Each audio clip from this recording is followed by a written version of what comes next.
It's not just Justice Kavanaugh's home, and now Justice Samuel Alito, he's getting the same treatment outside his home. And this, as Congress wrestles with a measure to protect our Supreme Court justices, apparently that's proving a whole lot easier said than done. David Spunt has more right now from Washington. David.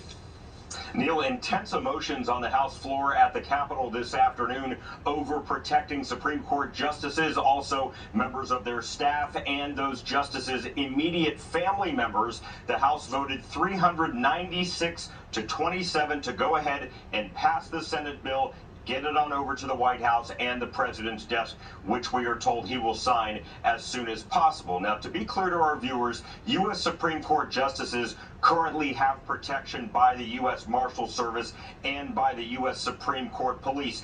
This bill will extend protection to members of their immediate families and also some of those staff members that work inside the Supreme Court if deemed necessary by the Marshal of the Court. Neil, this comes not even a week after a man threatened to kill Justice Brett Kavanaugh outside his Maryland home.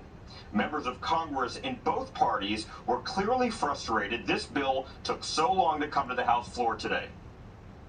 Speaker, the House Democrats have delayed it for more than a month. The question the American public asks is why? Why would you delay it?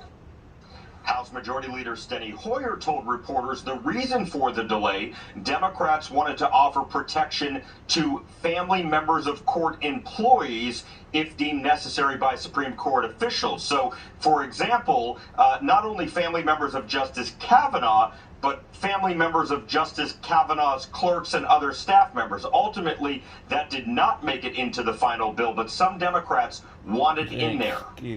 Let me tell you why it took us a few weeks rather than just 1 week to pass this legislation. It's because Republicans refuse to protect the families of Supreme Court employees who are at risk. Shame on you for not doing that. And by the way, there are threats to justices across the board. I support this legislation.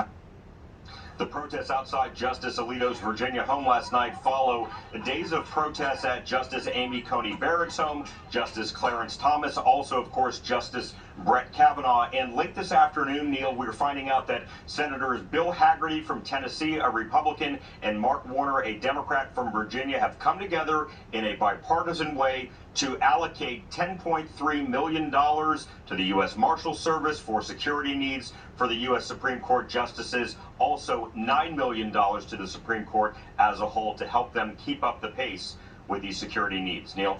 All right, thank you very much for that, David Spunt.